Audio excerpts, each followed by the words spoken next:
Olá, hoje a gente vai mergulhar numa das crenças mais bizarras e fascinantes da história. A ideia de que, olha só, uma simples cor de cabelo podia selar um destino terrível depois da morte. Então, vamos direto ao ponto. Será que isso é verdade mesmo? Que na Grécia Antiga se acreditava que pessoas ruivas viravam vampiros? Parece coisa de filme, né? Mas vamos ver o que a história tem a dizer sobre isso. Pois é, sim. Por mais maluco que isso soe hoje em dia, a superstição era real. E aí fica a pergunta, né? Por quê? De onde é que tiraram uma ideia dessas? Ok, a primeira peça desse quebra-cabeça está na aparência. Pensa só, a gente está falando de uma terra banhada de sol, o Mediterrâneo. Então, qualquer pessoa que fosse muito diferente, que se destacasse na multidão, já era vista com o pé atrás, sabe? E aqui o contraste fica bem claro, né? De um lado, a população local, com a pele mais escura, super acostumada com aquele sol todo, e do outro, os ruivos, pele bem pálida que queima fácil. Essa diferença não passava despercebida, de jeito nenhum. Era vista como algo esquisito, quase como se não pertencesse àquele lugar. E essa sensibilidade toda ao sol foi o ponto-chave. O raciocínio era meio direto, né? Se a pessoa parece que não aguenta a luz do dia, então talvez o lugar dela seja na noite. E pronto. Essa diferença física tão gritante acabou gerando uma desconfiança enorme, e a ligação com seres noturnos foi quase automática. Mas olha, não era só a pele, não. A própria cor do cabelo, o vermelho, tinha um peso simbólico gigantesco e bem perigoso. Vamos entender agora como essa cor ajudou a construir toda essa narrativa de medo. Essa citação aqui é perfeita para mostrar essa dualidade. O vermelho nunca foi uma cor qualquer. Ele podia ser visto como algo divino, o fogo dos deuses, ou então o completo oposto, uma marca demoníaca. Não tinha meio termo. E essa incerteza, essa ambiguidade, era o que alimentava o medo. Então, para resumir, cabelo vermelho era ligado diretamente a coisas muito poderosas e perigosas.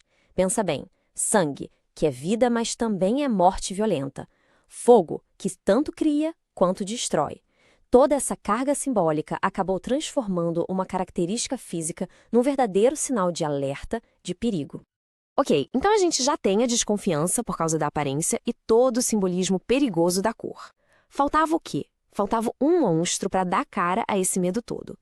E o folclore grego, ele tinha o candidato perfeito para isso.